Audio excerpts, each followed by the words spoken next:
Իդեալ համակարգը տեղաբաշխում է 1 միլիարդ դրամի գովազդային ֆոնդ նորակառույց բնակարանների բոլոր շահառուների միջև։ Յուրաքանչյուր ընտանիք կարող է ստանալ 500,000 դրամի սերտիֆիկատ, որը կդառնա ձեր առաջին քայլը բնակարանը երազանքի տուն դարձնելու ճանապարհին։ Ողջույն հարգարժան տիկնայք եւ պարոնայք, առաջին լրատվականի ուղիղ եթերում սկսում ենք մեր քննարկումը։ Այսօր Հայաստանի վարչապետ Նիկոլ Փաշինյանը լրագրողների հետ անցկացրած իր ճեպազրույցում եւս մեկ անգամ անդրադարձավ խաղաղության եւ պատերազմի հարցին, ուղղակիորեն մեղադրելով որոշ քաղաքական ուժերի, չնայած դրանք հայտնի ուժեր են, ռևիզիոնիզմի մեջ խաղաղության ճարտարապետությանը վերաբերվող հարցերում եւ ըստ էության անվանելով նրանց պատերազմի կուսակցություն, հաստատելով իր ավելի վաղ արած հայտարարությունը եւ ասելով, որ նրանք այո առերևույթ խոսում են խաղաղությունից, սակայն այդ խաղաղությանը տարբեր մակդիրներ կամ ացականներ կպցնելով ըստ էության դրա վերանայման դիրքերից են հանդես գալիս, ինչը խոստանում է նոր սեպտեմբերյան պատերազմ։ Այսինքն ուղերձը հետևյալն է, որ եթե նրանք գալիս են իշխանության, ապա սեպտեմբերին մեզ սպասվում է պատերազմ։ Փորձենք հասկանալ, թե ինչի մասին է խոսքը եւ ինչ հարցեր կան թե այդ ուժերին, թե իշխանությանը, որը արձանագրում է այդ փաստը, բայց այս պահի դրությամբ միայն արձանագրում է։ Այսօրվա մեր քննարկմանը մասնակցում է Հանուն Հանրապետության կուսակցության նախագահ Արման Բաբաջանյանը, ողջույն Արման, քաղաքագետ Դավիթ Ստեփանյանը, ողջույն Դավիթ, եւ Հանուն Հանրապետության կուսակցության արտաքին հարցերով քարտուղար Արնոլդ Բլեյանը, ողջույն Արնոլդ։ Ողջույն։ Ինչ, սկսենք ձեզանից, Արման, այս արձանագրումը, որը արվեց ուրեմն խաղաղության ճարտարապետության ռևիզիայի փորձի վերաբերյալ, ինչի մասին է սա եւ ովքեր են այդ մարդիկ, ինչ են ուզում մեզանից։ Այն ինչ նկարագրում է Փաշինյանը, մենք այդ իրականության մեջ ենք ապրում 44-օրյա պատերազմի նոյեմբերի 9-ից հետո ամեն օր եւ դա նորություն չի եւ դա կապել բացառապես այս ընտրությունների հետ ճիշտ չեմ համարում, որովհետեւ նաեւ մենք պիտի որպես հասարակություն եւ որպես պետություն, այդ թվում նաեւ իշխանությունը քաղաքական թող պատասխանի, թե ինչ է արել ընդհանրապես խաղաղությունը ինստիտուցիոնալացնելու համար եւ պատերազմը թույլ չտալու համար։ Ի վերջո, այս ամբողջ տարիներին մենք խոսել ենք, որ հիմնարար կերպով պետք է արտաքին քաղաքական կուրսի փոփոխություն տեղի ունենա, որը պիտի իր մեջ ներառի բոլոր այն կառույցների մերժումը կամ Հայաստանի անդամակցության այսպես բացառումը, որը այն կառույցներին, որտեղ Հայաստանը չի կարող խաղաղություն գտնել։ Եվ որը պատերազմացին է ըստ էության։ Այո, հիմա մենք շարունակում ենք մնալ հապկում Եվրասիական տնտեսական միությունում, ԱՊՀ-ում, ռուսական նախագծերում, դիմում ենք տալիս, որ բանի անդամ լինենք, Շանհայյան կազմակերպության անդամ լինենք, ուզում ենք բոլոր տեղերում մասնակցել եւ ամենակարևորը խաղաղությունն ամրապնդելու ուղղությամբ իրապես հիմնարար քայլերից ենք խուսափում եւ հրաժարվում։ Օրինակ մենք գտնում ենք, որ խաղաղությունը ամրապնդելու համար պետք է Եվրամիության անդամակցության հայտ ներկայացնել։ Այդ ուղղությամբ հիմնարար քայլեր իրականացնել։ Հետևաբար ներքին այս ինչպես Փաշինյանն է բնորոշում ռևիզիոնիզմը ինքնին ունի բազմաթիվ պատճառներ, այսինքն նաև իշխանության անգործությունը կամ գործողություններն են նաև հնարավորություն տալիս նրանց ուրեմն շարունակել իրենց ուրեմն պատերազմի քարոզչությունը եւ աշխատանքը այդ ուղղությամբ։ Իսկ առհասարակ չափազանց վտանգավոր մենք հանգրվանի ենք հասել։ Խաղաղությունը չի կարող կախված լինել մի մարդուց, մի քաղաքական ուժից։ Խաղաղությունը պիտի ինստիտուցիոնալացվի։ Իսկ դա հնարավոր չի անել մի քաղաքական ուժի հետ։ Խաղաղությունը դա պիտի լինի համազգային օրակարգ, որի շուրջ պետք է լայն կոնսոլիդացիա լինի հասարակական, քաղաքական, ամբողջ ժողովրդի։ Եվ ով այս համաձայնությունից դուրս լինի, պիտի ուղղակի դուրս լինի քաղաքականություն։ Մենք ինչ ենք քննարկում։ Հայաստանին խաղաղություն պետք է թե ոչ։ Իհարկե ես հասկանում եմ, որ այդ բոլոր էպիտետները արդար, արժանապատիժ, դրանք մի նպատակ ունեն, որքան հնարավոր է պատերազմը մոտեցնել Հայաստանին։ Իսկ մենք ինչ ենք հակադրում դրան։ Մենք ասելով բոլոր այն ուժերը, որոնք իրենց համարում են Հայաստանի ժողովրդավարության, Հայաստանի ինքնիշխանության անկախության ջատագով եւ նախորդին էլ մենք տեսնում էինք անվտանգության նվիրված ինչ որ քննարկում քաղաքական ուժերից մեկի կողմից, որը ամբողջությամբ ջախջախում է մեր իրականությունը։ Հիմա մեր աչքի առաջ պատերազմ է տեղի ունենում, որը այդ տնտեսություն եւ այսպես կոչված բանակ կոնցեպցիան անվտանգության այլևս կենսունակ չի դարձնում։ Մենք ունեինք այո այդպիսի համոզում, որ պիտի տնտեսություն եւ զինված ուժեր։ Սաուդյան Արաբիան ունի արտակարգ տնտեսություն եւ զինված ուժեր, բայց այսօր հարվածի տակ է։ Այո։ Ուրեմն նոր մոդելներ պետք է քննարկել եւ հատկապես առաջիկա ընտրությունները կուզեի, որ նաեւ դրան նվիրեինք, ընդհանրապես ոնց ամրապնդենք խաղաղությունը։ Եթե մենք այդ գործողությունները անենք, ուղղակի շանս չենք տա ռևիզիոնիստներին այլևս քննարկել պատերազմի սցենար։ Եթե մենք ավելի ու ավելի շատ խոսենք Հայաստանից կախվածությունների մասին, տարածաշրջանային կախվածությունների այդ համակարգը կարողանանք ստեղծել, դա էապես կբարձրացնի Հայաստանի անվտանգության մակարդակը եւ թույլ չի տա այս ռևիզիոնիստ ուժերի տերերին ռուսական ընդհանրապես այս քննարկումները շարունակել։ Հետևաբար ինձ առհասարակ ոչ թե հետաքրում է թե ինչ են քննարկում ռևիզիոնիստները եւ քննարկման առարկա դարձնելու փոխարեն խոսենք ինչ պետք է մենք անենք եւ ինչ պետք է հակադրենք առհասարակ այդ քննարկումներին, պատերազմի վերաբերյալ քննարկումներին։ Դավիթ վարչապետը նաեւ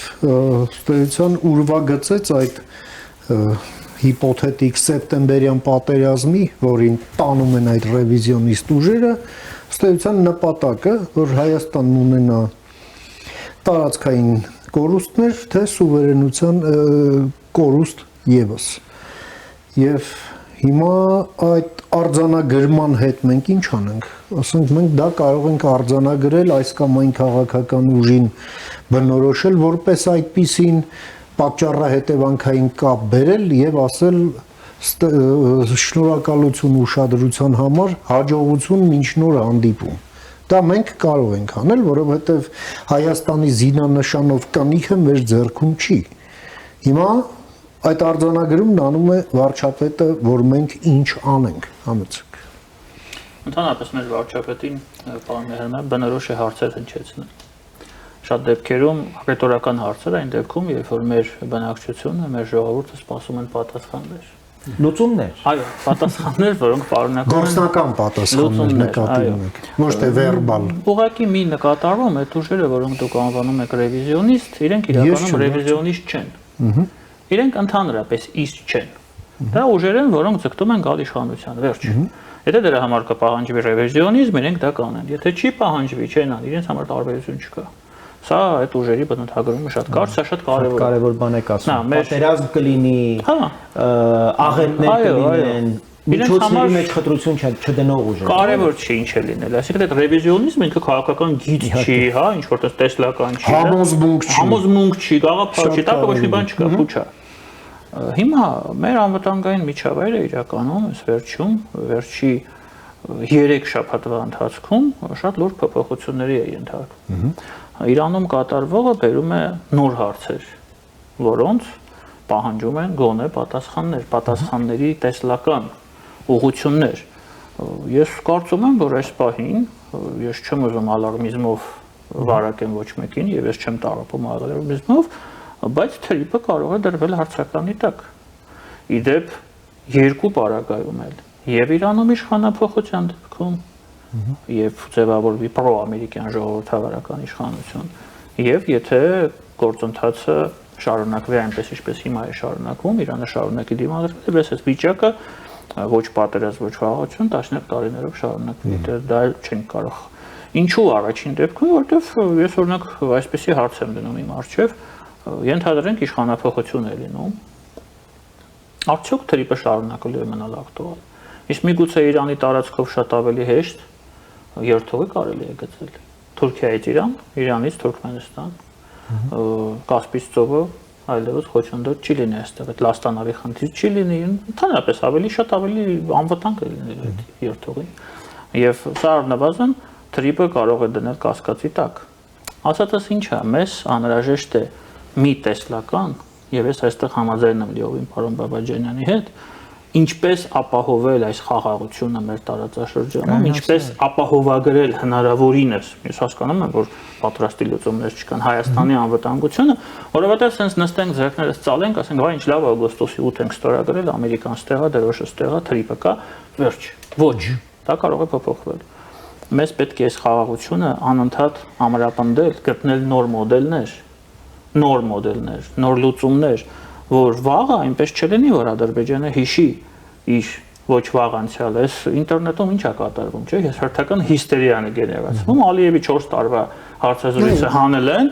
մարդիկ տակը մտնում են, ասում են, վայ, այս ինչ է կատարվում, վայ, այս ինչ է կատարվում։ Ավելին, նույնիսկ ամենօրյա թարմ վերլուծություններ ուղղակի հուշում են Ադրբեջանը ինչ անի Հայաստանի նկատմամբ։ Այո, հիմա եւ զարմանում են ինչու չի անում։ Մեր թիվ 1 նպատակը եւ մեր եսի նկատի ունեմ կառավարության որոշում ընդունողների հետեւյալն է փորձել այդ խաղաղությունը հնարավորինս ամրապնդել եւ գտնել նոր լուծումներ։ Հիմա հանձնակատար Մարտակոսը Երևանում է։ Ես հույս ունեմ, որ իր հետ դա քննարկվում է։ Որտեղ Եվրամիությունը մեր անվտանգության ով ինչ ուզում ասի, առանցքային հիմնասյուներից մեկն է։ Որովհետեւ մեկը Ամերիկայի դերակատարումը չի փորձում նշել մասնի, շատ կարևոր է։ Ամերիկան այս պահին շատ մեծ դերակատարում ունի այս խաղաղության մեջ, Հայաստանի եւ Ադրբեջանի մեջ, կառուցվող խաղաղության, բայց դա չի նշանակում, որ մենք չենք կարող Եվրամիության հետ փորձենք ընդլայնել մեր գործողությունը։ Մանավանդ երբ այդ ամենը փոխլրացնող է։ Ինչու է վարչապետ Փաշինյանը նախընտրական շրջանում հնչեցնում հռետորական հարցեր եւ չի հնչեցնում գոնե որոշակի լուծումների տարբերակներ, ինչը նա կարող էր անել եւ սա կտներ ճիշտ նախընտրական քայլ այդ թվում է։ Ես չեմ կարող պատասխանել, ես այդ տրամաբանությունը չեմ հասկանում։ Բայց ես ուզում եմ ավելացնել շատ կարևոր հարց բարձրացրիք, քանի որ Կոսն է այստեղ, ես Մյունխենում եմ հանդիպել Կոսին, որը ակնարկում էր, որ Հայաստանը իր ծրագրերը մեծապես Միացյալ Նահանգների հետ է կառուցում եւ խանդ կա այս մեր ընդգծված ամերիկյան նախագծերի նկատմամբ եւ իրենք ակնկալում են, որ Եվրամիության հետ մենք հավասարապես ուրեմն կկիսենք այս նախագծերի ուրեմն պատասխանատվությունն ու բեռը։ Եվ Կոսը Ալիևի հետ այդ պանելի ժամանակ հստակ խոսեց, որ Թուրքիան մեզ առաջարկել է այդ ուրեմն թրիպը շրջանցող այսինքն երթուղին ֆինանսավորել 3 միլիարդ փող է ուզել Եվրամիությունից եւ ասեց մեզ դա շատ հետաքրքիր նախագիծ է թվում։ Այսինքն մի բան, որը ընդհանրապես անիմաստ է դարձնում ռեգիոնալ նշանակությունը թրիպի, այսինքն թրիպը կանգնում է Նախիջևանում եւ վերջանում, իրենք այդտեղից Նախիջևանով Թուրքիա են մտնում։ Այսինքն Հայաստանը շրջանցվում է։ Այսինքն Եվս մեկ մարտահրավեր թրիպը դառնում Ադրբեջանի հիմնական մասը Նախիջևանին միացնող ուղղակի ճանապարհ, ուրիշ ոչինչ։ Եվ ես զարմանում եմ, որ Մյունխենում այդ աստիճան մենք Հայաստանը ներկա չէր իդեպ։ Այո։ Որևէ մեկը չկար, որ իրեն պատասխան տար, որ մենք օրինակ հետաքրքրված ենք, իդեպ այսպիսի քննարկում կա, որ հարավում Միացյալ Նահանգներին տանք ամբողջական պատասխանատվությունը եւ Գյումրի Կարս երկաթուղին օրինակ Եվրամիության հետ գլուխ բերենք։ Դա շատ հետաքրքիր է Եվրամիության համար, բայց սա պիտի քննարկվի։ Դուք շատ ճիշտ եք եւ եվրոպացիները այստեղ իրենց չպիտի նսեմացածս գան, որտեղ մենք ամերիկացիների հետ այսպիսի կարևոր համաձայնություններ ենք ձեռք բերել եւ դուք մի ուրիշ կարևոր բան նշեցիք, որ պիտի նոր մոդելներ մշակել։ Այսօր Միացյալ Նահանգների ուշադրությունը Իրանի եւ ծոցի երկրների ուղղությամբ այն աստիճանը սևեռված, որ տևական ժամանակ դեռ կարելի է հույս չունենալ, որ այս ուղղությամբ կարող է երկրորդ Ռուսաստան դառնալ, որը Ուկրաինայում է խորված։ Պետք չի հուսալ, որ դա շաբաթներ հետո օրինակ ուշադրությունը նորից կվերադառնա մեր ուղղությամբ։ Մենք պիտի Ադրբեջանի հետ ջանքեր գործադրենք, որպեսզի թույլ չտանք հնարավոր ֆորս մաժորներ, այդ թվում նաև որ Ադրբեջանը հիշի ինչ-որ բաներ։ Եվ այս ուղղությամբ շատ կարևոր է որպեսզի Հայաստանը ինչ-որ բան առաջարկի, որը օրինակ այս նույն պատերազմի պատճառով Ադրբեջանը որոշ դժվարություններ ունի։ Ադրբեջանը ինչ-որ բաներ առաջարկի եւ մենք կարողանանք նոր լուծումներով ոռոգել այն դեռևս սաղմնային վիճակում գտնվող համաձայնությունները, որոնք կայացվել են օգոստոսի 8-ին եւ դրանից հետո տևական կարևոր աշխատանք է տեղի ունեցել։ Եվ այո, այս պատերազմը նոր անելիքների առաջ է մեզ կանգնացրել, այդտեղ ոչ ուրախ ավտոբուսները, ոչ պերաշկիներն ու մնացած բաները չեն օգնում։ Ես հասկանում եմ տեսարանների հարց կա, բայց ես ուզում եմ նաև, որ մենք գործնական շոշափելի արդյունքներ տեսնենք, իսկ ինչ է արվում գետնի վրա, ինչպես դուք ասեցիք, ամրապնդելու համար այս հեղեղուկ խաղաղությունը։ Արմունդ Դասամանը ենթադրում է տրամաբանորը, որ այս խնդիրները, որոնք տարածաշրջանային են, միջազգային են մեզ համար, հա, այսինքն արտաքին քաղաքական են, ունենա համապատասխան ներքաղաքական թիկունք, այսինքն քաղաքական բարենպաստ միջավայր, որը կնպաստի նրան, որ այս խնդիրները լուծելիս առնվազն ընկալելի լինեն հասարակության կողմից, մինչդեռ մենք տեսնում ենք մի կողմից այդ ռևիզիոնիզմը, որը տանում է դեպի պատերազմ եւ մյուս կողմից էլ մենք տեսնում ենք, որ իշխանությունը այդ առողջացմանը ուղղված քայլեր ըստ էության չի անում, հակազդեցության քայլեր բացի վերբալ, այսպես հնարքներից այլ բան չի անում, միայն արձանագրում է։ Ու նորից գալով էլի այն հարցին, որը ես Դավիթին տվեցի, մենք ինչ անենք այս արձանագրման հետ, ասենք լսեցինք, շատ ուրախ ենք, ստեցություն մինչ նոր հանդիպում, հետո համաց։ Այդտեղ մի բան ես ավելացնեմ ու թույլ տամ, որ դուք շարունակեք, նախարարներից մեկն էլ հայտարարում է, որ ԿՊ-ից բացի բոլորը բանը պատերազմի կողմնակից են։ Մինչև այդ բոլորը ապօրինի գույքի հետևից են Գյումրիում եկել։ Այս արձանագրումները ուղղակի նաև բանականության նկատմամբ վիրավորանք են պարունակում։ Այսքան ժողովրդավարական ուժեր կան, անհատներ կան, գործիչներ կան, մենք մեր ամբողջ ուժով այս օրակարգի կողքին ենք եւ այս արձանագրումները ինչի համար են եւ չփորձել համախմբում ձևավորել այս օրակարգի շուրջ այլ հակառակը փոքր հետ գնանք, հա, փաստորեն 2020 թվականի նոյեմբերից ի վեր, ինչպես ճիշտ նշեցիք, մենք ամենօրյա ռեժիմով սպասում էինք, թե երբ է լինելու հաջորդ հարձակումը, որտեղ է լինելու, որքան այն կտևի, եղավ ներխուժում 21 թվականին, հա, երկու անգամ, հետո 22 թվականին,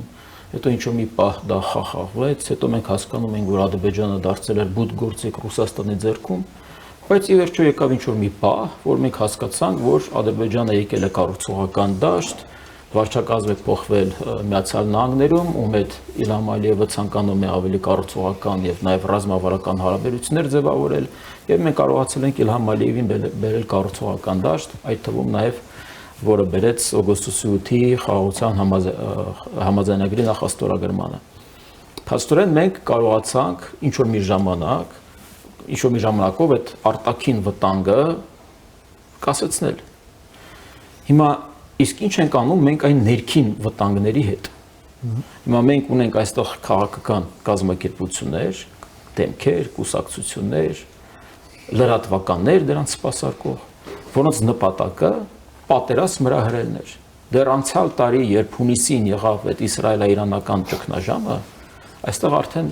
գոռում գոչում էին, գնում եկեղեցի մոմ էին վառում, որ հեսա Ադրբեջանը կհարձակվի Սյունիքի վրա։ Իրենց նպատակն էր դա։ 12-օրյա պատերազմի ժամանակ։ Դա տեղի չունեցավ, իրենք ֆրուստրացիա են ապրում, թե ոնց եղավ, ոնց մենք սպասում էինք, բայց ինչու չարձակվեցիր։ Հիշեցին նախկին վարչապետին, ով COVID-ի տարիներին ասում էր հրաշալի ժամանակաշրջան է, որպեսզի Ալիևը հարձակվի։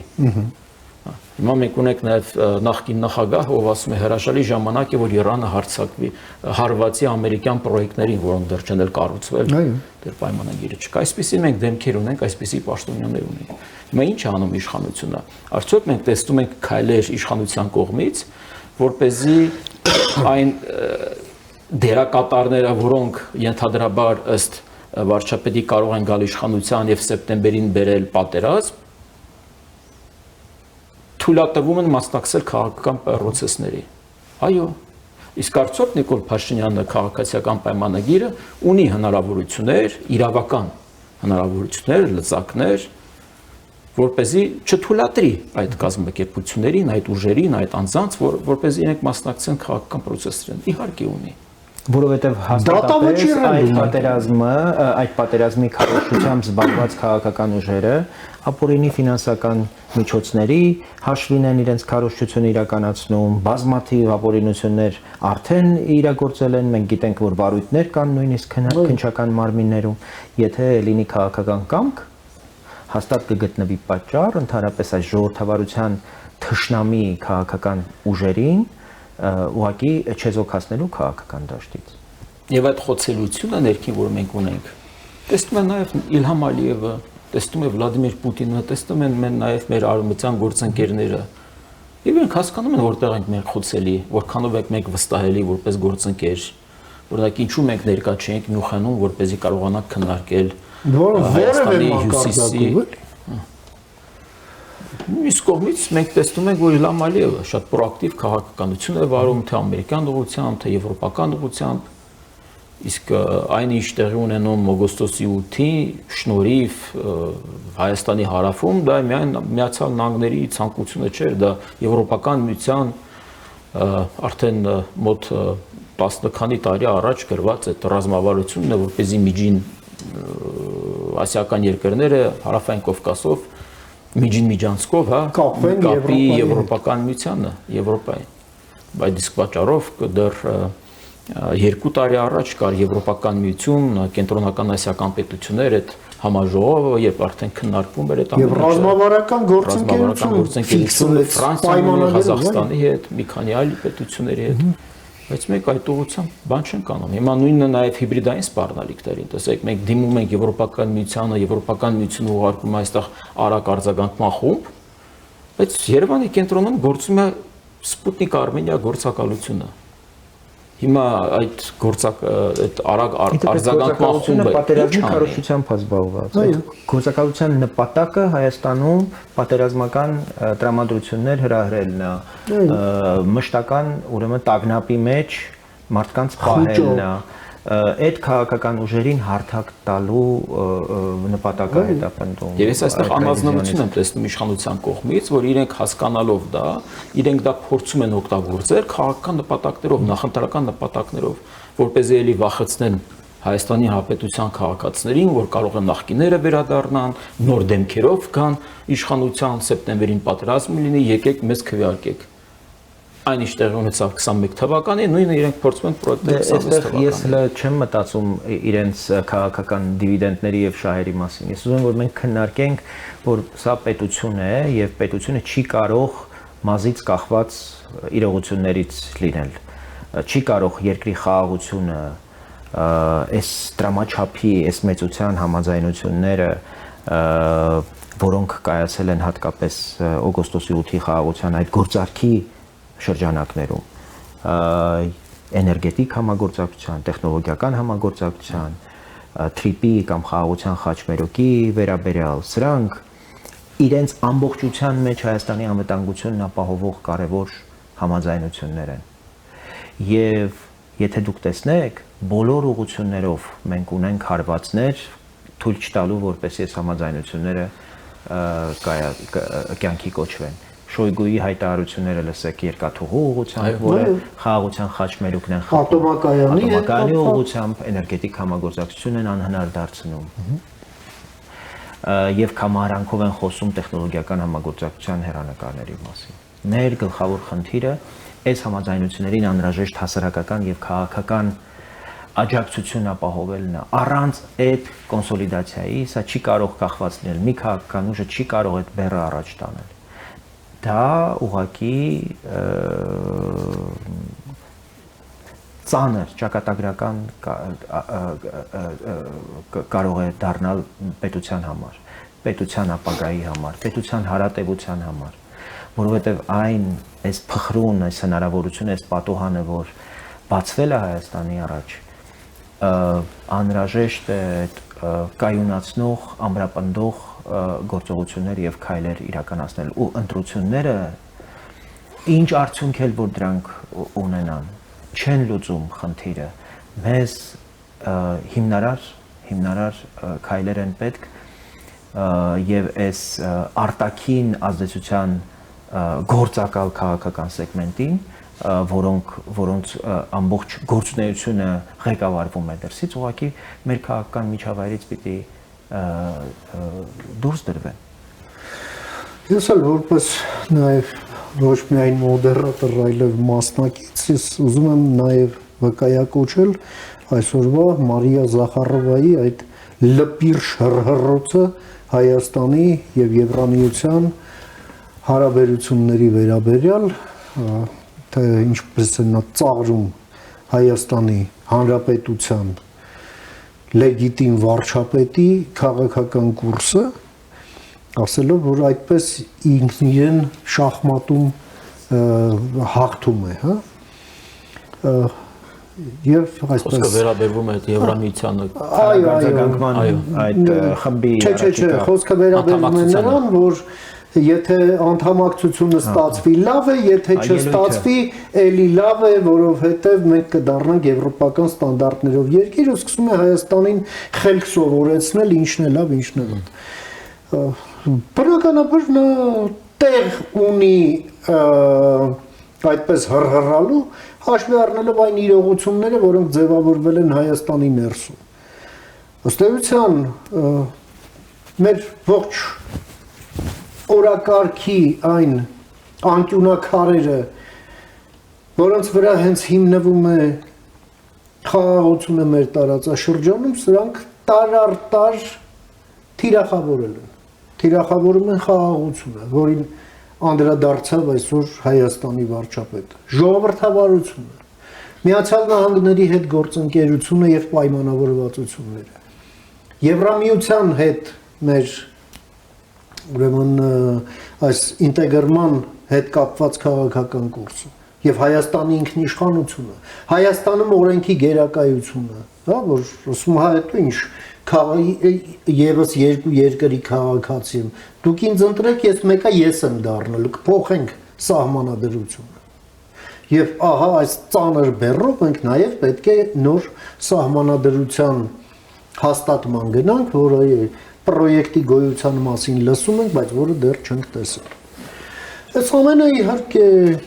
որը եւս խաղաղությունը ամրապնդելու նպատակ ունի եւ որը դեռ չգիտենք, եթե չենք կարողանում սահմանադրությունը հանրաքվեով չի ստանում ժողովրդի մեծամասնության քվեն, ինչ է լինում խաղաղության հետ։ Արդյոք մենք բավարար ջանքեր գործադրում ենք պլան B-ի համար, չանցավ։ Ինչ նշանակում է հայ ժողովրդը պատերազմի կողմնակից, հա? Ոչ, իհարկե ոչ։ Եվ սա շատ կարևոր է, որպեսզի ի սկզբանե սեղանին դրվի, որ սրանից չի կարող կախված լինել։ Եվ արդյոք կազուսբելի կարող է հանդիսանալ Լամալիևի պատերազմը եւ խաղաղությունը։ Խաղաղությունը որևէ կերպ չի կարող ուրեմն այլևս շրջվել։ Բայց եւ այնպես է ստացվում, որ ընտրությունների արդյունքը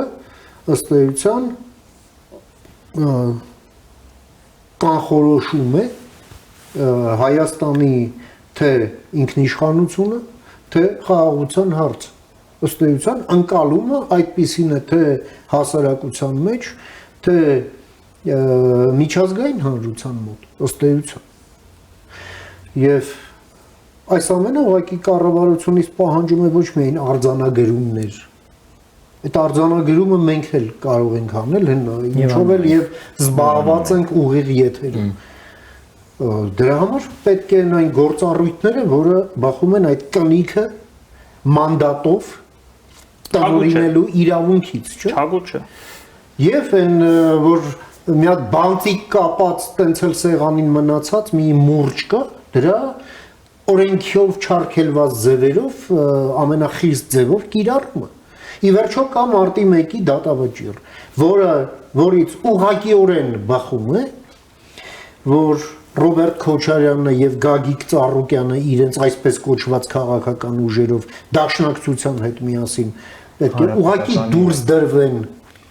քաղաքականությունից եւ այդ կազմակերպություններն ուղղակի լուծարվեն օրենքով եւ պետռեգիստրով չեղարկվի նրանց գրանցումը, իսկ այդ մարդիկ էլ ծմահ զրկվեն ընդհանրապես քաղաքականության հետ գործ ունենալուց, իսկ ինչ վերաբերում է Սամվել Կարապետյանին, ապա բերեք իրավաբանական ֆակուլտետի 2-րդ, 3-րդ կուրսի ուսանող, նա աչքերը փակած մատը ուր տանի ծակ է։ Իդեպ շատ հնարավոր է գործիչները շնորհակալություն հայտնել Նիկոլ Փաշինյանին, որ ել չզբաղվելու քաղաքականությամբ։ Երևի ես չգիտեմ, բայց դրա փոխարեն մենք օրերս տեսնում ենք 2017 թվականի ընտրություններում Գագիկ Ծառուկյանի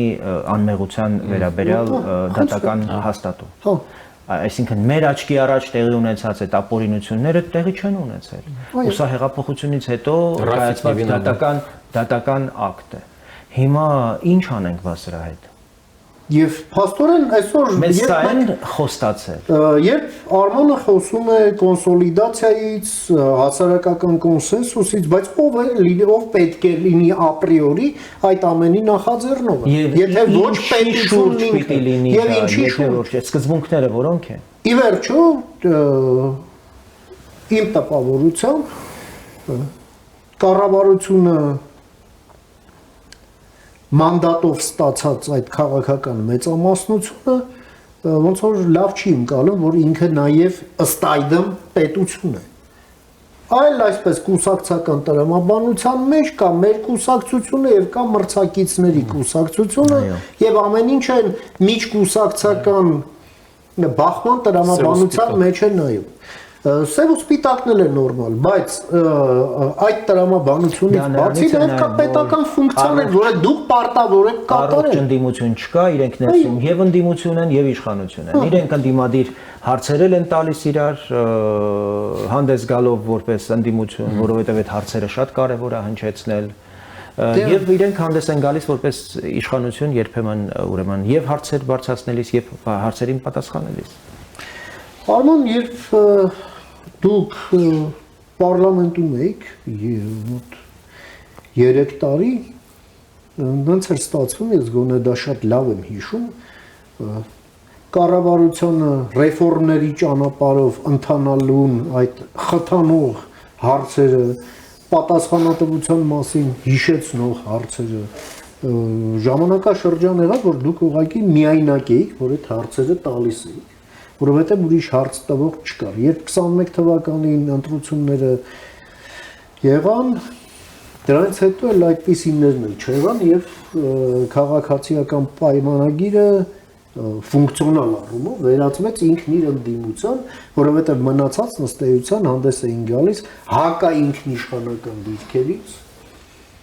թշնամի պետության շահերի որպես ռուպոր մեր պարլամենտի ներսում։ Հիմա այս ընտրություններում թե այդ արդյունքներով ինչ պարլամենտ է ձևավորվելու, դա բացարձակապես չի հետաքրքրում քաղաքացիական պայմանագրին, դե իսկ ազգային ժողովի նախագահն էլ ասում է, ինչ տարբերություն, թե մենք մի 60% կտանենք, այն մնացածները ով տանում է, թող տանի, մեզ համար ինչ տարբերություն։ Խնդրում։ Դե ճիշտ ասած ես չեմ ուզում քննարկել քաղաքացիական պայմանագրի հայտարարությունները, չափազանց կարևոր է, որպեսզի մենք որպես քաղաքական ուժեր եւ որպես քաղաքացիական հասարակության ներկայացուցիչներ հասկանանք մեր պատասխանատվությունը ինչպես պիտի դրսևորվի պետության առաջ, մեր պետության ապագայի առաջ, որովհետև քաղաքացիական պայմանագիրը իր կուսակցական շահով է առաջնորդվում եւ իրենց պետք է հաջողություն մաղթել։ Իսկ մենք ինչով ենք պատասխանում եւ ինչ քայլեր ենք պատրաստ ձեռնարկել, ինչ աստիճանի պատասխանատվությամբ ենք մոտենում այս հարցերին։ Հիմա լավ քանի անգամ պիտի ֆիքսենք, որ մեր պետությունը եւ պետականությունը կոնկրետ այսպես կոչված դաշնակից երկրի համար թիրախ է եւ այդ պետությունը Հայաստանի ներսում ունի գործակիցներ, ունի ուժեր, որոնք նույնիսկ փողի կարիք չունեն Ռուսաստանից, որպեսզի աշխատեն Հայաստանի պետականության դեմ։ Իրենք իրենց թալանած փողերով աշխատում են պետության դեմ, Հայաստանի դեմ։ Եվ իսկ ասեք,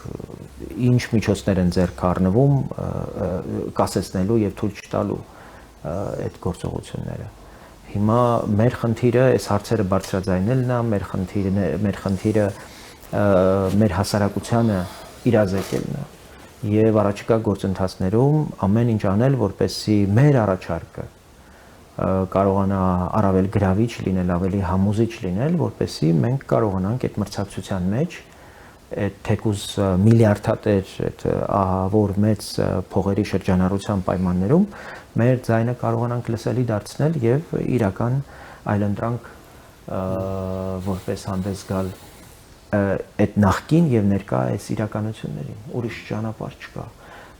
Մեր խնդիրը ներկայանալի ուրեմն վառ անհատականություններով լավ առաջարկով հանդես գալն է։ Դավիթ, երբ մենք էլի խոսում ենք պատերազմից եւ խաղաղությունից, էլի մեր նախորդ մասնակիցների հետ էլի այդ էքսկուրսը կատարեցինք, 97 թվականին էլ էին խոսում պատերազմից եւ խաղաղությունից, բայց այդ ամենը իշխանության մասին էր խոսակցությունը։ Արդյունքում մենք ստացանք հետո պետական հեղաշրջում, հետո ստացանք տերակտ պարլամենտում, հետո ստացանք 20-ամյա կրիմինալ դիկտատուրա, հետո էլ պատերազմ։ Հետո ստացանք պատերազմ։ Եվ հետո ստացանք մի անհրաժեշտություն միայն հեղափոխությամբ այդ այլանդակությանը վերջ դնելու համար։ Հիմա այդ ամենը դեռ ամբողջությամբ հաղթահարված չէ եւ բնականաբար այդ ուժերը, ովքեր լեգալ հնարավորություն են ստացել նույն կրիմինալ դիկտատուրան վերադարձնելու Հայաստան եւ այո չեն խորշում դա անել այդ թվում նաեւ պատերազմի միջոցով եւ Հայաստանը ըստ էության անդամահատման տանելու ճանապարհով ընթանալու այստեղ Պարզա, որ միայն մի կուսակցության անելիք չի սրան դիմագրավելը եւ առանց սերտ գործընկերության քաղաքացիական մեր այս հանրության հետ հնարավոր չի ամենայն դեպս այդ հիբրիդային պատերազմի փորձը տարբեր երկրներում ցույց է տալիս, որ դրան նախ հնարավոր է դիմագրավել եւ երկրորդը դա անելու ձևը մեկն է, երբ պետությունը եւ հասարակությունը գործընկերաբար դիմագրավում են եւ ամեն մեկն անում է իր անելիք։ Տեսնում եք այդ ռեսուրսը Հայաստանում թե ոչ համեցեք։ Ռուբեն, ձեր հարցում միահյուսված են ներքին քաղաքական, արտաքին քաղաքական հարցեր եւ պնդումներ։ Եվ դա իրեն իրականությունն է, որը մենք ունենք։ Հիմա ձեր թույլտվությամբ ես փորձեմ կառուցել տրամաբանական շղթա, որը հուսով եմ գոնե մեր հերոստատիտողների մոտ կառաջացնի ինչ-որ մի պատասխանի զգացում, որովհետև մենք բոլոր կողմերից հարցեր ենք լսում, իսկ պատասխաններ չկան։ Ընդդիմությունը, դեր ասած ռևիզիոնիստները հարցեր են տալիս, չէ, կառավարությանն են տալիս իշխանությանը։ Մեր իշխանության ղեկավարը Նիկոլ Փաշինյանը, ինչպես տեսնում ենք, եւս հարցեր է տալիս եւ ռետորական հարցեր։ Ժողովուրդը պատասխաններ է սպասում, եւ դա նորմալ է։ Մենք անդադ հետևում ենք, չէ՞, ես օրինակ հետադարձ կապը իմ համար շատ կարևոր է, երբ որ մենք հարցազրույց ենք տալիս, հարցազրույց ենք վերցնում մեր եթերում, ես տեսնում եմ մարդիկ ինչ են տակը։ Մարդիկ ուզում են լսել պատասխաններ, եւ դա նորմալ է։ Իսկ պատասխաններ չկան եւ դա աննորմալ է։ Հիմա մի հանգամանք, ինչից սկսենք։ Մենք բոլորս, այսպես ասեմ, որ որևէ մեկին չնեղացնեմ, անհրաժեշտ հետևությունների չենք եկել 44 օրից հետո։ 21-ից, 22-ից, 23-ից հետո առաջին հետևությունը, որը մենք պետք է անենք, դա ժամանակի թանկությունն է։ Ժամանակը շատ թանկ է։ Ես չեմ տեսնում մեզ մոտ այդ հասկացությունը, ժամանակի կարևորությունը եւ թանկությունը եւ սղությունը։ Ինչի՞ եմ ես դա ասում։ Այս պահին ես հիմա ասում եմ մի օբյեկտիվ իրողություն։ Ռուսաստանը, Ադրբեջանում եւ Հայաստանում ոչ մի բան չի որոշում։ Այս պահին ոչ մի բան։ Ես հատուկ եմ ասում ոչ մի բան։ Որոշում կայացնող այս պահին այս երկու երկրներն արտաքին գործոնից դա Ամերիկայի Միացյալ Նահանգներն են։ Արդյոք դա վաղը լինելու է իրավիճակը։ Մեծ հարցական է։ Արդյոք վաղը Ուկրաինայում պատերազմը չի կարող կանգնել հրադադարի տեսքով իհարկե։ Ես չեմ սպասում, որ այնտեղ լինելու է լուծում։ Իրանում պատերազմը ինչպես կվերջանա, մենք չգիտենք։ Արդյոք մենք գիտենք, որ հստակ գիտենք, որ վաղը Ռուսաստանը չի կարող նորից դառնալ որոշող այս տարածաշրջանում։ Կարող է, չէ՞։ Այդ հնարավորությունը կա։ Ինչ է լինելու այդ դեպքում։ Ցանկանա բոլորը։ Կցանկանա, կձգտի։ Ստացվի թե ոչ։ Այս պահին նրանք 0 են այստեղ, քաղաքական առումով 0 են։ Հիմա եթե մենք գիտակցենք ժամանակի թանկությունը եւ սղությունը, մենք կսկսենք գալ լուծումների։ Որոնք են այդ լուծումները։ Դուք արդեն նախանշեցիք որոշակի լուծումներ։ Նախ մենք պետք է ունենանք խորհրդարան։ Հիմա քաղաքական ուժը, մեծամասնությունը, այդ որոշումները կայացնում է կամ չի կայացնում միայնակ։ Խորհրդարանը, որպես այդ որոշումների ֆունդամենտալ հիմք, չկա, գոյություն չունի։ Եվ իմ հիշողությամբ, ես կարող է լավ չեմ հիշում, երբեք չի եղել դա Հայաստանում, որ խորհրդարանը լինի այդ գեներատորը։ Հիմա առաջնահերթ մեզ պետք է որ մենք ստանանք այդ խորհրդարանը, այդ ազգային ժողովը։ Իդեպ մեր ժողովրդավարությունը պարլամենտական ժողովուրդ է։ Իհարկե։ Այս համանadrույց փոփոխություններից հետո Սերժ Սարգսյանի վրա կոստյումը որ կարվեց, դա մենակ մինուսներ չեն, էլի, այդ կոստյումը պլյուսներ էլ ունի։ Հիմա, եթե մենք ունենանք այդ խորհրդարանը, մենք այն վիճակը, որը օրինակ ունեցել ենք 20 թվականի հոկտեմբերին, այդ խայտարակ վիճակը, երբ որ Փաշինյանը եկել էր ասել էր եկեք խոսենք եւ որոշում կայացնենք, բոլորը փախան։ Սեպտեմբերի 27-ին։ Սեպտեմբերի։ Բայց դուք շատ կարևոր բան եք Բոլորը փախան։ Այո։ Այ եթե այդ պահին լիներ խորհրդարան, որտեղ լիներ քաղաքական բանավեճ, կոնստրուկտիվ բանավեճ, պայքարի չուղոչ, բայց դա լիներ պետականության սահմաններում, այլ ոչ թե մեկը պաշտպանում է ռուսի շահը, մեկը չգիտեմ ում շահը, այս իրավիճակը կարող է այսպես չլինել, որը մենք ունենք։ Այսինքն այս խորհրդարանը փոխարեն քաղաքացիական պայմանագիր ասում է ինձ համանդրական մեծամասնություն է։ Այո, որպեսզի միանձնյա ամեն այդ մեծամասնությունը քաղաքացիական պայմանագրին աստված ոչ արածցե, եթե լինի X կրիտիկական պահ, չի փրկի։ Եկեք հիշենք, հա մենք բոլորս ամեն ինչ հիշում ենք։ Ինչ էր տեղի ունենում նոյեմբերի 9-ից հետո։ Ես չեմ հիշում ԿՊԱ-ականները այդ ժամին որտեղ էին ընդհանրապես։ Ինչ էր կատարվում երկրում։ Եվ իրենք ունեին համանդրական մեծամասնություն։ Ունեին համանդրական։ Իսկ եթե այդ պահին լիներ նորմալ խորհրդարան, որտեղ լինեին տարբեր թևի քաղաքական ուժեր, որոնք պետության կողքին, որոնք այո, պետության կողքին, միգուցե այս իրավիճակը չլիներ, միգուցե որոշում կայացնողները շատ ավելի բաց գործեին, միգուցե այդ որոշումները շատ ավելի խիզախ լինեին, եւ այդ ժամանակի թանկությունը, կարևորությունը նաև գիտակցվել բոլորի կողմից։ Ես հիմա սա չեմ տեսնում։ Կներեք եւ չէինք օրինակ այդպես աբսուրդի էլի հանդիպելու, ասենք Արշակ Կարապետյանը նշանակվել պաշտպանության Մոսկվայից։ Հիմա հարցը հետևելն է, լուծումներ ենք, չէ՞ ուզում բոլորս։ Լուծումը սա է։ Մարդիկ, որոնք գնում են ընտրությունների հունիսի 7-ին, պետք է գիտակցեն ում համար են գնում, ինչ են ընտրում եւ ինչ են ձևավորելու արդյունքում։ Եթե ձևավորվելու է խորհրդարան, դա չարյաց փոքրագույն է, գլխանց եմ ասում, որտեղ ԿՊ-ն լինելու է մեծամասնություն, իսկ ձեր նշված ռևիզիոնիստները, հա, ճակերտների մեջ լինելու են ընդդիմություն, մենք լուծումներ չենք ստանալու։ Թող ոչ մեկ հույս չունենա, Ժորժ ջան։ Լուծում չի լինելու։ Եվ մենք հետագայում կարող ենք բախվել այնպիսի ճգնաժամի, ներքաղաքական, արտաքին քաղաքական, որ 44 օրյան մեզ համար ծաղիկներ է լինելու, հա։ Սա պետք է բոլորս գիտակցենք, հետևաբար այս պահին ամեն ինչը մեր ձեռքում է, հերթական անգամ հասարակության ժողովրդի ընտրողների ձեռքում է։ Իսկ Նիկոլ Փաշինյանը գործում է եւ ԿՊ-ն իր տրամաբանության սահմաններում, այդ պերաշկիները, կուկուրուզները, չգիտեմ, ճաշերը, հա։ Ես մի բան եմ ուզում ասեմ իշխանությանը վերջը։ Ես հասկանում եմ, որ մենք ունենք ընտրազանգված, իրենց բառերով եմ ասում, որ այդ ամենը ուտում է։ Բայց կան նաև այլ ընտրազանգված, որ այդ ամենը չի ուտում։ Եվ այդ ընտրազանգվածին, որ ընդհանրապես անձեռոցիկով այդ ընտրազանգվածին չկա առաջարկ։ Առաջարկ է պետք։ Օրինակ ես չեմ հասկանում, ես բան չունեմ ասել, լավ են անում ուտում են, ես դեմ չեմ, բայց սա ինձ չի համոզում, սա համոզիչ չի։ Ինձ պետք է խորհրդարան, որը 44 օրյայի դեպքում Աստված ոչ արածցե, չի փախնի եւ մտնի պատիծակերը։ Իսկ դրա համար դու պետք է առաջարկ անես։ Քաղաքական ուժերը պետք է առաջարկ անեն, որպեսզի ընտրողը հասկանա, որն է այդ քաղաքական առաջարկը։ Պերաշկին կներեք, բան բավարար։ Պերաշկին կուկուրուզը եւ ավելուկով ճաշը դա քաղաքական առաջարկ չէ։ Հետևաբար լուծումը կա։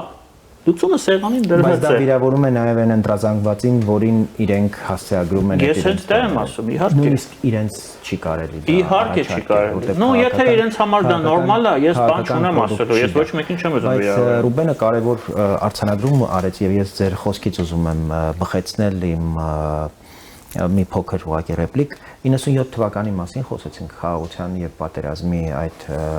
դիլեմայի, որը հոդվածից ծագեց։ Ըստ էության են ուժերը, որոնք Հայաստանին բերեցին կործանում, պետականության կազմաքանդում, ահաբեկչություն եւ ի վերջո պատերազմ, այդ ուժերն են գլխավոր այսօր դերակատարները նաեւ, ովքեր մարտահրավեր են նետել խաղաղությանը, մարտահրավեր են նետել Հայաստանի ինքնիշխանությանն ու ժողովրդավարական համակարգին։ Եվ այն բոլոր ինստիտուցիոնալ լուծումներին, որոնք Հայաստանում անշրջելի կդարձնեին եւ ժողովրդավարությունը եւ ինքնիշխանությունը։ Մենք ասում ենք, խաղաղություն չի կարող լինել առանց Եվրամիության հետ ավելի խորը։ Ես ուղղակի դրան չհասա արտաքին քաղաքական չափի մեջ Եվրամիությունը մեր համար անայլընտրանքությունն է։ Ուզել խաղաղություն, բայց մնալ ԵԱՏՄ-ում եւ հապկում։ Հենասյուն է, իհարկե։ Ես մի նկատառում եմ, մենք գնայինք Եվրամիություն, այս քաղաքական ուժերը Դավիթ անելու բան չէին ունենել։ Վերջանում են։ Ուղղակի եթե դու մնում ես ԵԱՏՄ-ում եւ հապկում, այս քաղաքական ուժերին հույս եւ հնարավորություն ես տալիս, ուրեմն իրենց ռևիզիոնիստական նկարտումները կյանքի 97-ի եւ 26-ը ունեն մեկ շատ կարեւոր տարբերություն, պարոն Բաբաջյան, պարոն Այկ, ընդհանրապես։ Այն ժամանակ ժողովուրդը ոչ մի բան չէր որոշում։ Հիմա մենք ունենք այդ ձեռքբերում, այդ 18-ը տվել է այդ ձեռքբերումը, 18-ը 21-ը, չէ՞։ Ժողովուրդը կարող է որոշել, այն ժամանակ ժողովուրդը ոչ մի բան չէր որոշում, իրոք չէր որոշում, որտեղ ամեն ինչ նկարվում էր, վերում էր դրոց, էսա ձեր իշխանությունը։ Հիմա որոշողը մենք ենք։ Ուղղակի մեր ժողովուրդը պետք է հասկանա ինչի ու ինչի միջև է որոշում, ինչ է իրեն պետք, իսկ ես օրինակ իմ համեստ կարծիքով կարծում եմ, որ պետք է հավասարակշռված նորմալ խորհրդարան, որը կգեներացնի քաղաքական միտք։ Սա է լուծումը։ Այլ լուծում ես չեմ տեսնում, այսքանը։ Արնոլդ, մենք ունենք ըստ էության առաջիկա 100-ամյակի համար պայմանավորվածություններ Միացյալ Նահանգների հետ, պայմանավորվածություններ, որոնք մասն են հանդիսանում այս ձևավորվող խաղաղության ճարտարապետության համար։ Եվ ինչպես արձանագրեցինք, հիմա դրանք թիրախավորվում են։ Բնականաբար սա ոչ թե այո կապված է Նիկոլ Փաշինյանի անվան հետ, բայց սա անձամբ Նիկոլ Փաշինյանինը չէ միայն, որովհետև Հայաստանի Հանրապետության յուրաքանչյուր քաղաքացի շահառու է այս պայմանավորվածություններին, նույնիսկ նրանք, ովքեր դեռ չեն ծնվել եւ կծնվեն, ասենք, շուտ ժամանակ անց։ Հետևաբար այստեղ մենք բոլորս ունենք այո անհատական պատասխանատվություն է ամենին նկատմամբ անկախ նրանից քաղաքականապես ինչպես ենք դիրքորոշված կամ դիրքավորված կամ դիրքավորված էլ չենք մենք ասենք խոսքը նաև մեր քաղաքացիներին է վերաբերվում ինչ է բխում այս իրավիճակից որը առայժմ կառավարության ղեկավարը միայն արձանագրում է Այստեղ մի կարևոր բան ես եթե թույլ տաք ավելացնեմ ու Արնոլդին փոխանցենք, տեսեք թիրախավորված է խաղաղությունը ներսից շատ որոշակի ուրեմն շրջանակի կողմից եւ շատ որոշակի գործողությունների արդյունքում, բայց արտաքին թիրախավորում էլ կա կոնկրետ իրանական պատերազմը անուղղակիորեն թիրախավորել է հայ-ամերիկյան այդ պայմանավորվածությունը անուղղակի եւ մեր խնդիրը ներսից պաշտպանել ամեն գնով որպեսզի այդ համաձայնությունները հարվածի տակ չլինեն հակառակը մենք փաստորեն ներսում էլ գիտակցված թիրախավորում ենք այդ համաձայնությունները փոխանակ ամեն գնով պահել որ հանկարծ այդ ձեռք բերած խաղաղությունը մեր ձեռքից բացի չթողնենք մենք ներսում սուբյեկտներ ունենք ովքեր նույնպես թիրախավորել են դա ովքեր նույնպես խորհուրդ են տալիս Իրանին որ սա լուրջ հարված է սա լուրջ վտանգ է Իրանի համար սա ամենաանտրամաբանական բանն է եւ այստեղ է որ ես չեմ տեսնում այդ գիտակցվածությունը, հա, իշխանության կողմից, թե որքան կարևոր է պաշտպանել այն ինչ դու ունես, ոչ թե հանուն վերընտրման, հանուն Հայաստանի Հանրապետության հարատևության։ Այո։ Այս է ամենակարևորը։ Այո։ Որովհետև եթե իրենց թվում է դիցուկ իրենք ունեցան 65%-անոց, հա, այդ համանդրական մեծամասնություն, բայց այսպիսի ընդդիմության հետ իրենք հենց իրենց են խորտակելու հենց այսպիսի ընդդիմության հետ որովհետև այսպիսի ընդդիմությունը անելու է ամեն ինչ որպեսզի վերջում խորտակի այս իշխանությունը կախված է լինելու մի քաղաքական ուժից քանի տոկոս էլ իրենք ունենան տեսեք դա փխրուն դա ուղղակի կործանարար ընթացք է ուղղակի կործանարար ընթացք է 98-ի պետական հեղաշրջման ժամանակ իշխող ուժը ուներ ջախջախիչ, բացարձակ մեծամասնություն եւ պատի ցակերն էին մտել մի գիշերվա մեջ ամբողջ երկրապահը դարձավ հանրապետական այո եւ Լևոն Տեր-Պետրոսյանն այլևս չուներ այնտեղ որևէ հենարան խնդրում Օրինակ ես հիշում եմ Եվրաքվեի այդ նախագիծը, հա, որ մենք հավաքվեցինք արտախորհրդարանական ուժերով, քաղաքասարակության հետ միասին եւ բերեցինք մի օրինագիծ ազգային ժողով, որը եթե ազգային ժողովում լիներ իրապես պրո-հայաստանյան ընդդիմություն, ինքը այդ ամենը կնախաձեռներ, ինքը կբերեր ազգային ժողով եւ կհամագործակցեր դիցուկ իշխանությունը կաշկանդված է եւ մեզ անհրաժեշտ չէ լինի այդքան միջոցներ ծախսել եւ ստորագրություններով այդ օրինագիծը վերել եթե ընդդիմություն լիներ ինչներիս էր պետք այդքան տարբեր քաղաքներում ուրեմն այդքան ջանք ու երանդ դնել 60000 ստորագրություն հավաքելու համար որտեղ ես օրինակ ըմբռնումով եմ մոտենում հա ինչպես կասեր Տեր-Պետրոսյանը որ օրինակ իշխանությունը կարող է կաշկանդված լինել ինչ քայլերի գնալ, հա, հաշվի առնելով հարաբերությունները Ռուսաստանի հետ, հաց են կիսել եւ այլն, բայց այդ ժամանակ է որ գալիս է արդեն համագործակցություն ընդդիմության եւ իշխանության միջեւ, այսինքն իշխանության երկու թևերի միջեւ, բայց այսպիսի ընդդիմություն հակառակը իրենք մտածում են ինչպես անել որպես ինչքան վատ Հայաստանի համար, այնքան լավ իրենց համար։ Որտեւ իրենք իրենց պետության մաս չեն համարում, իրենք իշխանության մաս իրենց չեն համարում, իրենք համարում են իրենց դուրս բոլոր տեսակի այն գործընթացներից, որոնք ամրապնդում են ժողովրդավարությունը, որը ամրապնդում է Հայաստանի պետականությունը։ Պետության մաս համարում են այլ պետության մաս։ Այլ պետության մաս։ Եվ իրենց դիրքավորում են որպես պոտենցիալ լուծարային հանձնաժողով մեր պետության համար։ Մեր պետության չեղարկման։ Այո։ Մենք այսօր օրինակ հանդիպում ենք բառացիորեն շատ հայտնի գործիչ ժամանակին բարձրաստիճան բացահայտորեն բաց խոսում է որ Հայաստանը պետք է ոնց որ 100 տարի առաջ սովետներ մտնի նյութենական պետության մեջ կամ մեկա դա ինչպես կկոչվի եւ սերտ հարաբերություններ հաստատի եւ դա հավորը եւ դա ասում է մարդ ընդ որում դրանից հետո մենք հնչեց ինչ լսեցինք որ գլուխները պատով եք տվել պատը գլխով եք տվել ուրիշ ոչ բան իսկ ուր է իրավապահ համակարգը օրինակ ինչպես եղավ օրինակ Վարդան Ղուկասյանին կաշառակերության գործից հետո նաեւ եղավ երկրորդ մեղադրանքը չնայած հետո հանեցին վերջը այդ չունա ֆունկցիա գործում այդ մեղադրանքը ում ուզեմ տալիս են, ում ուզում չեն տալիս։ Դե ընտրովի արդարադատությունն ունենք, ով չգիտի դա։ Դատապարտող հայտարարություններ, հակադարձումներ հնչեցին տարբեր կողմերից, ոչ միայն ԿՊ-ից, մենք էլ մեր կարծիքը հայտնեցինք, բայց այստեղ էականը դա չէր, էականն էր որտեղից չհնչեց որևէ դատապարտող բան, հենց նրանք են, ում այսօր Նիկոլ Փաշինյանը կոչեց որպես խաղաղության ռևիզիոնիստներ եւ ըստ էության սեպտեմբերյան պատերազմ հրահրողներ։ Բերողներ, այո։ Ես նաև ինչն է զարմանալի, որ իրականում եթե իշխանությունը գնա շատ գործուն քայլերի մեկուսացնելու համար այդ քաղաքական գործիչների, քաղաքական process-ներին մասնակցելու իրավունքը, իրավաբանորեն, լրիվ օրինական ձևով։ Ես վստահեցնում եմ, որևէ կշտամբանք չի լինի եվրոպական որևէ կառույցից, մենք դա տեսանք արդեն, թե Եվրոպական միության անդամ հանդիսացող երկրների պարագայում, թե Եվրոպական միության ասոցիացված անդամ, հանդիսացող երկրների պարագայում, իրենք ավելի մեծ էլեկտորատ ձեռք կբերեն։ Այսինքն, էլ ոչ կարկանդակ պետք է ուտես, ոչ սուպ պետք է ուտես, ոչ եգիպտացորեն պետք է ուտես։ Ընդհանրապես ուղիղ գործառույթները գործառույթը եւ ժողովուրդը կտեսնի, վայ, վերջապես պողպատիա մանդատը գործեց։ Չախուճն աշխատեց։ Հա։ Զրկում ես մարդկանց կարկանդակ ուտելու։ Չէ, դա կարող են անելով դրանք,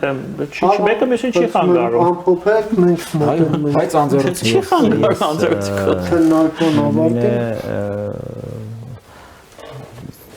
մեր հավաքական պատասխանատվությանն եմ ուզում անդրադառնալ, մեր անելիքին, մեր ջանքերին, մեր ժողովրդին հասկանալի, ընկալելի առաջարկ ներկայացնելուն, ես մեր ժողովրդի բանականությանն եմ հավատում,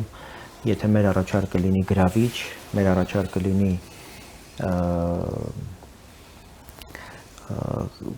այսպես մրցակցային, ես կասկած չունեմ, որ մենք իրապես կարող ենք լավ արդյունք ստանալ, լավ քվե ստանալ մեր ժողովրդի, որտեղ հավաքական իմաստով մեր ժողովուրդը մեր հանդիպումներում, մենք ամեն օր հանդիպումների ենք, այսօր էլ Կոտայքի մարզում ենք, հանդիպում ենք գյուղաբնակ մեր հայրենակիցներին, տեսնում ենք այդ անհանգստությունը, այդ զայրույթը եւ սպասումը հիմնարար որակական փոփոխությունների եւ սպասումն էլ նոր ուժերից է նրանց ովքեր իրապես կարող են որպես այլընտրանք հանդես գալ։ Դե ինչ, շնորհակալություն, պարոնայք, կարծում եմ շատ օգտակար խոսակցություն էր, որ պետք էր իրերը կոչել իրենց անուններով։ Շնորհակալություն։ Մենք փորձեցինք։ Եվ ստացվեց։ Շնորհակալություն Դավիթ, Արնոլդ, շնորհակալություն Արման։ Դե ինչ, մինչ նոր հանդիպում, հարգարժան տիկնոյք եւ պարոնայք, խաղաղություն եւ բարի նոր ձեզ։